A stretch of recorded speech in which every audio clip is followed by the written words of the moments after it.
All right, let's dive into Rich Dad Poor Dad. This is one of those books that really shook things up for millions of people when it comes to money.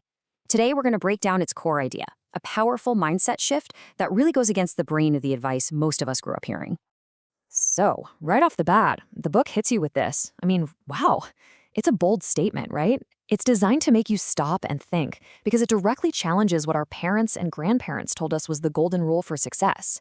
The whole point here is that following that old, safe path isn't just a little outdated, it could actually be a huge risk to your financial future. So, what's so bad about that old advice anyway? Well, the argument is pretty straightforward. The world of money has completely changed, but the lessons we teach our kids about it are totally stuck in the past.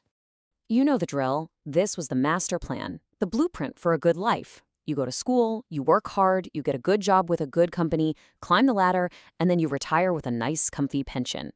For generations, this wasn't just a path, it was the path. But here's the thing, that world is pretty much gone. The whole idea of a job for life just isn't a reality for most of us anymore. Companies aren't as loyal as they used to be, and those guaranteed pensions, yeah, they've mostly been replaced by 401ks, where all the risk falls on your shoulders. That safety net we all heard about is looking pretty shaky these days, which makes the safe path, well, not so safe after all. And the way the book breaks all this down is through this really powerful story of Robert Kiyosaki's two dads. These guys weren't just mentors. They represented two completely different ways of thinking about money, work, and how you build a life. So on one side, you've got his real dad, who he calls his poor dad.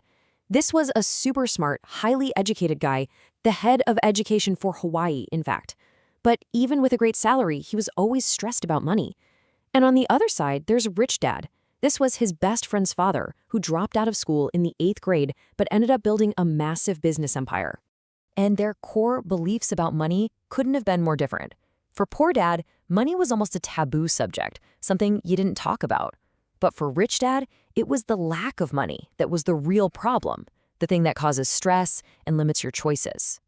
And that one simple difference in belief colored every single financial move they made. You can see this difference in the advice they gave him.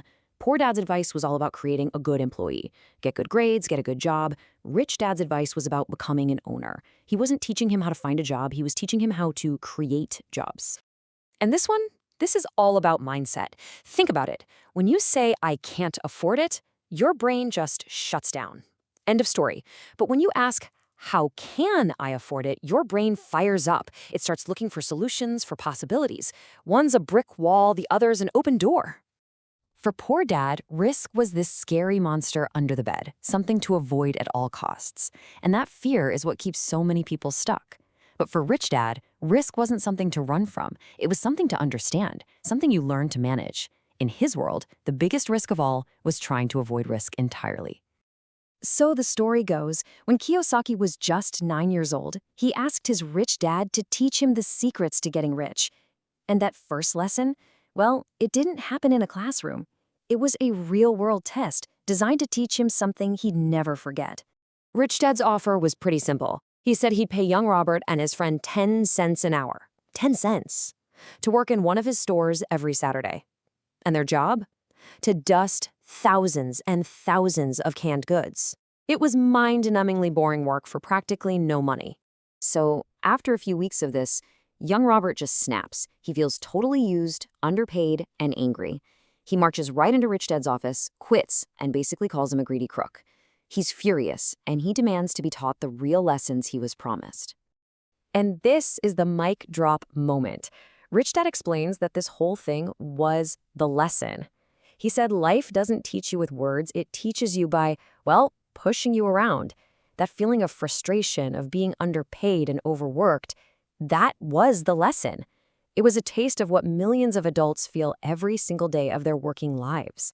And that whole setup, that whole experience, was designed to teach one simple, powerful, game-changing rule. And there it is. This is the big one.